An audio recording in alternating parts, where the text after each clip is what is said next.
Bonjour, je m'appelle Alexandra, j'ai fait partie de la promo des terminales de 2024. En terminale, j'ai suivi les spécialités mathématiques et SES. Actuellement, j'étudie à McGill, au Canada, dans la faculté de commerce qui s'appelle des hôtels à Montréal. Je dirais que les qualités indispensables pour quelqu'un qui voudrait suivre cette formation, je dirais tout d'abord l'indépendance et la discipline, parce que étant dans une formation d'université, on n'a pas du tout un tel encadrement qu'au lycée. On est un peu livré à nous-mêmes, donc il faut savoir gérer son temps et il faut savoir euh, se discipliner pour travailler régulièrement les matières. Une autre qualité, je dirais, c'est le travail en groupe. Dans la formation que je fais, dans le bachelor de commerce, il y a énormément de projets de groupe à rendre. Donc il faut aimer ça ou alors plus ou moins savoir communiquer et discuter en équipe, peu importe les personnes avec qui on travaille, parce que dans plein de cas, on n'aura pas la possibilité de choisir avec qui on va travailler, et surtout même si on a la possibilité, on ne connaît pas réellement les personnes, donc ça c'est assez important. Étant dans une formation de commerce, bien évidemment, je dirais qu'il faudrait avoir un minimum d'aptitude et aussi juste de plaisir à aimer les mathématiques, puisqu'on a pas mal de calculs, enfin dans tout ce qui est finance, comptabilité et tout, mais aussi le côté créatif dans le marketing et d'autres matières. Donc ce qui est cool, c'est que ça touche un peu de tout, la formation de bachelor à McGill, surtout que la première année c'est un tronc commun, donc c'est très différent. Et donc on a des matières qu'on est obligé de passer, ce qui fait que ça peut potentiellement donner des idées pour le futur et expliquer qu'est-ce qu'on aime moins.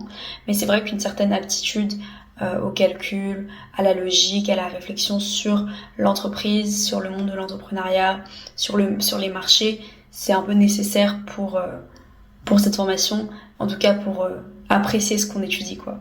Et enfin, bien évidemment, je dirais que c'est important d'avoir un bon niveau d'anglais, parce que tous les cours sont en anglais, tous les devoirs à rendre sont en anglais. Après, à Montréal, enfin à McGill, on a la possibilité de rendre nos devoirs en français, mais peu de gens le font parce que puisque tous nos cours sont en anglais, c'est un peu perturbant pour le cerveau de passer au français. Donc c'est vrai que la plupart des gens se concentrent sur l'anglais, donc il faudrait avoir un minimum de connaissances et d'aisance à l'anglais, que ce soit l'oral ou l'écrit, pour pouvoir rendre tout ça et avoir de bonnes notes. Je dirais que mes années de lycée, elles m'ont beaucoup formée dans ma méthode de travail. J'ai trouvé vraiment une méthode qui me convenait et une certaine rigueur, une discipline à travailler. Et je pense que ça m'a beaucoup aidée quand je suis partie à l'étranger, parce que je connaissais les charges de travail et je savais travailler. Et en fait, à l'étranger, c'est un peu différent, puisque on a des périodes où l'on va presque pas on va pas presque pas travailler parce que on n'a pas grand chose à rendre cette semaine-là, et après en parallèle on a des semaines extrêmement chargées pendant les semaines d'examen, ce qui fait que d'un côté ça peut paraître un peu déséquilibré, c'est pas comme au lycée, mais le lycée ça m'a permis de montrer par exemple toutes les semaines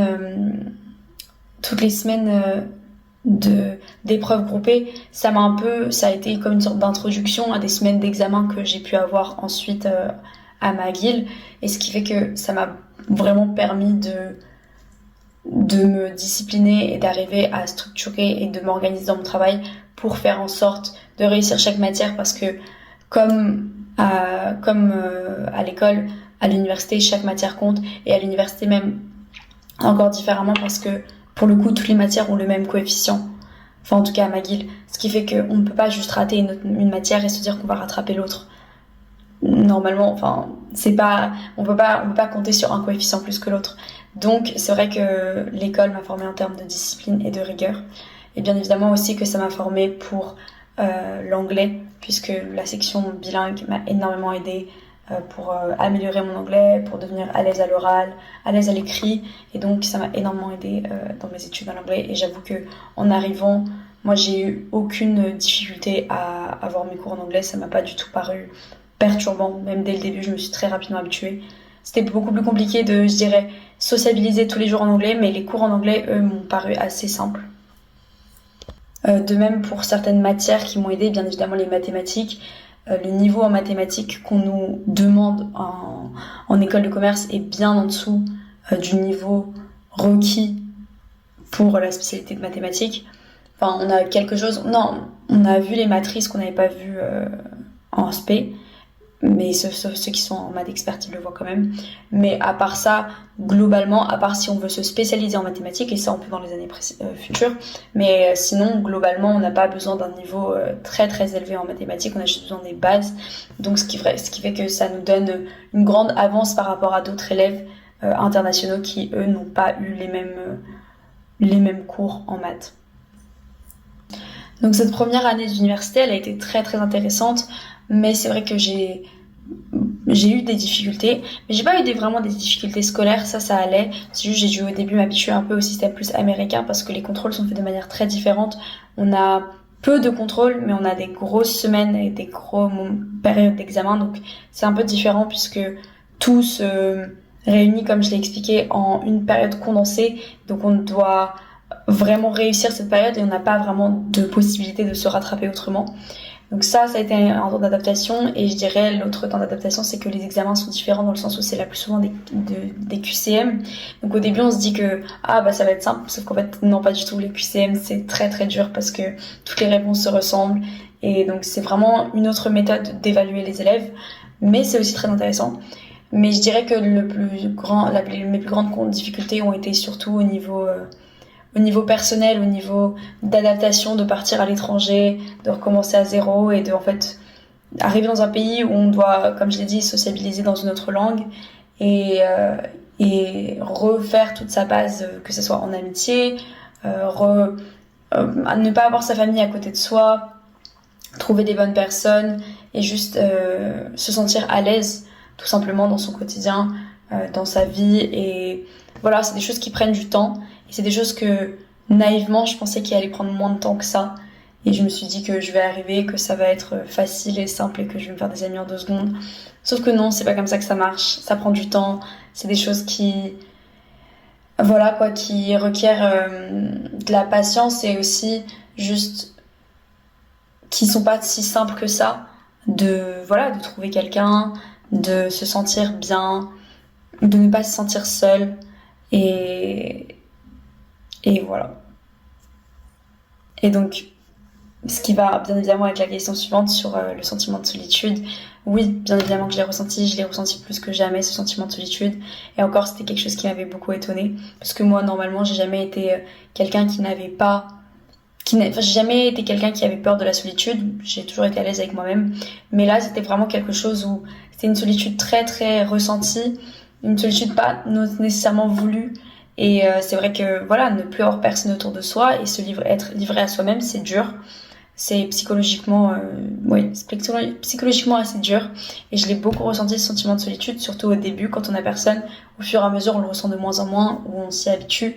Mais particulièrement, oui. Et après, quand on noue des liens, finalement, ça va mieux. Mais au début, il faut s'accrocher un peu, quoi.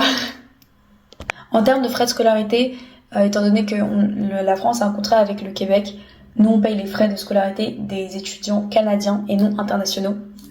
Donc je crois que c'est environ 14 000 $ canadiens, ce qui fait environ dans les 9 000 €. Mais ça c'est sans logement, sans rien, c'est juste les frais de scolarité. Pour finir, en termes de conseils, je dirais, je pense que ça va être un peu cliché, mais honnêtement je dirais écoutez-vous avant tout et avant n'importe qui. Et ça c'est l'essentiel, que ça soit, recherchez bien les formations et dites-vous, est-ce que c'est quelque chose qui me convient réellement, ou est-ce que je le fais parce que je trouve que c'est prestigieux, ou que ça va faire un beau nom sur mon CV. Parce que honnêtement, j'ai beaucoup d'amis on en parle beaucoup entre nous après, et en fait c'est vrai que on se dit que c'est pas parce que c'est prestigieux ou que c'est réputé ou que c'est un beau nom, ou encore une fois que c'est une belle réputation, que vous allez vous sentir nécessairement bien. Et je connais des personnes qui se réorientent après ça. Je connais des personnes qui n'ont pas aimé McGill et qui repartent. Je connais des personnes qui n'ont pas aimé la prépa et qui repartent. Donc, tout ça pour vous dire que écoutez-vous vraiment et ne faites pas le choix par rapport à quelqu'un d'autre, parce que c'est votre futur post-bac. Et au pire des cas, vous vous tromperez. Bon, ça arrive, c'est pas grave. Mais voilà, faites ce qui vous semble juste et recherchez par rapport à, encore une fois, vos qualités. Et est-ce que vous pensez que ça conviendrait? Est-ce que vous vous sentez prêt à faire ça? Est-ce que vous vous sentez prêt à vous engager dans cette formation ou dans une autre? Voilà, ça serait mon grand conseil, je dirais. Et bon courage à tout le monde, ça va aller.